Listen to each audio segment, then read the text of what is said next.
Hello everyone, welcome to the coder girl channel. देखो mid term आ रहे हैं और कोडर गर्ल दीदी ना ऐसा कैसे हो सकता है। Yes, I am back with the important topics guys. तो आज हम देखेंगे इम्पोर्टेंट टॉपिक्स एसी के। एज तुम्हारा एपी का पेपर हो गया होगा, होप करती हूँ बहुत अच्छा हुआ हो।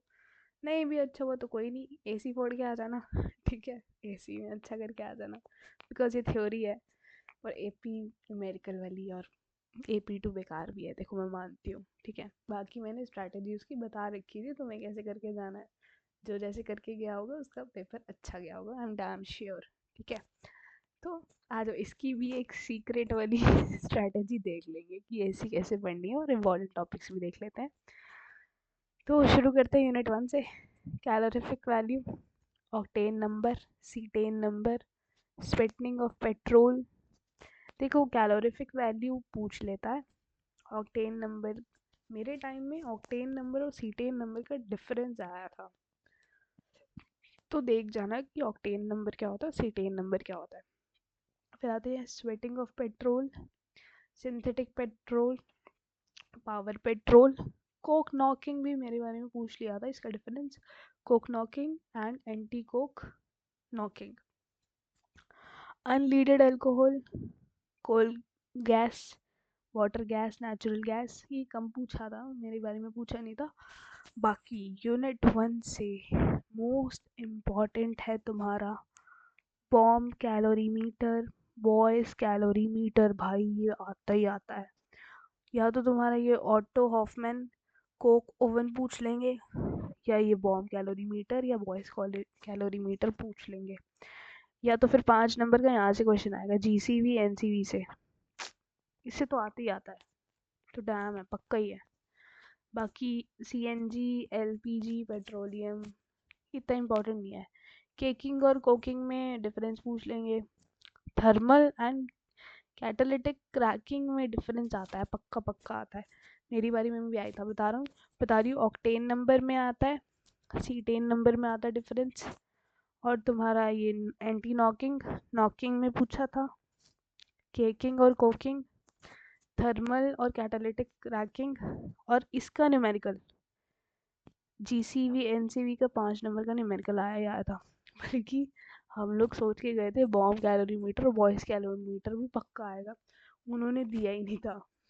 तो लेकिन इम्पोर्टेंट है, तुम देख के जाना बॉयज़ और बॉयज़ कैलोरीमीटर, क्या पता तुम्हारी बारी में दे दें। हमारी बारी में नहीं दिया था, क्योंकि ऑलरेडी 2-3 साल से वो दे रहे थे, तो उन्होंने नहीं दिया था। या तो ये बॉम्ब नहीं देंगे, बॉयज़ नहीं देंगे, तो ऑटो हॉफमैन को ओवन दे देंगे, कुछ भी दे सकते हैं यूनिट 1 से। यूनिट 1 अनप्रिडिक्टेबल है, बट न्यूमेरिकल तो 5 नंबर का आना बनता ही बनता है किसी भी हालत में। अब यूनिट 2 से देख लेते हैं। Phase rule, degree of freedom, eutectic point की डेफिनेशन देख लेना क्या होता है, और ट्रिपल पॉइंट की भी डिफरेंस पूछ लेते हैं।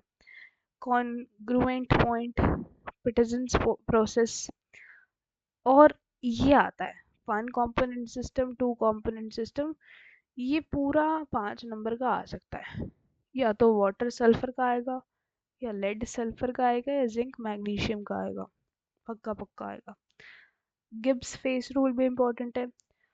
पॉलीमॉर्फिज्म और LDPE HDPE का डिफरेंस आ जाता है।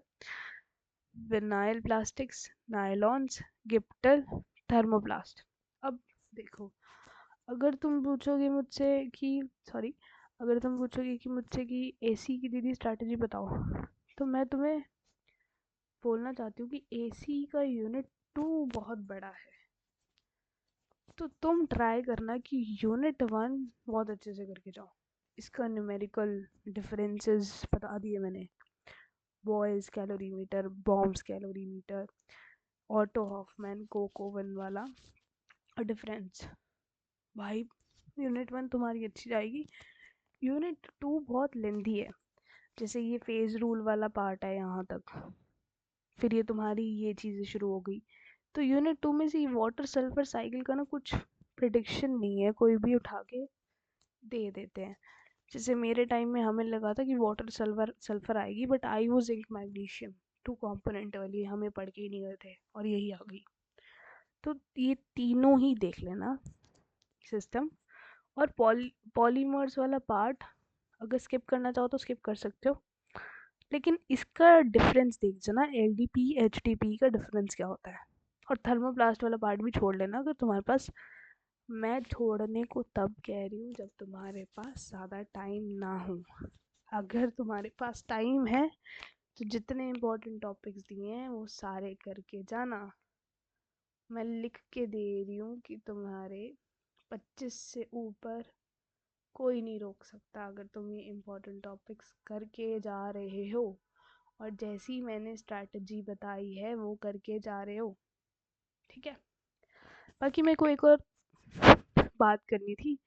मैंने जैसे तुम लोगों के लिए मैंने कंटेंट बनाया है इम्पोर्टेंट टॉपिक्स ऑफ एसी का। तो मैंने देखा कि यही वाला पेज जो मैंने लास्ट टाइम बनाया था, यही वाला पेज मेरा उठ के दूसरे ग्रुप्स में जा रहा है, दूसरे लोग फॉरवर्ड कर रहे हैं। तो ये बहुत हार्ट ब्रेकिंग है। देखो कि इतनी मेहनत करके आप इम्पोर्टेंट टॉपिक्स बना रहे हो और दूसरा बंदा उठा के अपने ग्रुप पे भेज दे रहा है without any effort, without even my consent. मेरे से उसने पूछा तक नहीं है कि मैं तुम्हारी ये जो तुम्हारे इम्पोर्टेंट टॉपिक्स हैं इसी के, कि मैं डालूँ या ना डालूँ। उसने मुझसे पूछा तक नहीं है। तो इट्स माई कंटेंट। मैं वो बात नहीं कह रही हूँ कि आप हेल्प करो, मैं वो मना नहीं करी, बट एक बार मुझसे पूछ तो लो, मेरा कंसेंट तो ले लो।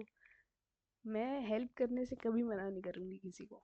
तुम लो, तुम्हें लेना है मेरा कंटेंट लो, चुराना है चुराओ, डालना है डालो, बट एक बार मेरा कंसेंट तो ले लो कि क्या हम ये कंटेंट तुम्हारा यूज़ कर लें, हम अपनी कम्युनिटी पर डाल दें। मतलब मैंने उनसे लिटरली बाद में बोला है कि आपने मेरा ऐसे कंटेंट क्यों डाल दिया। तो उनका रिप्लाई पता क्या है, कि हम तो हेल्प कर रहे हैं। तो मैंने कहा ऐसे तो जब मैं अपना प्रमोशन करती हूँ या कोई चीज़ आपकी कम्युनिटी पे डालती हूँ तो आप डिलीट कर देते हो। तो मेरा कंटेंट कैसे आप कॉपी कर सकते हो।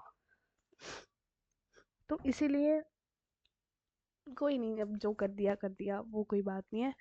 तो बाकी इम्पोर्टेंट टॉपिक्स दे दिए। और अगर इसका पीडीएफ चाहिए तो लिंक तुम्हारी कम्युनिटी की लिंक कमेंट्स में है और डिस्क्रिप्शन में है।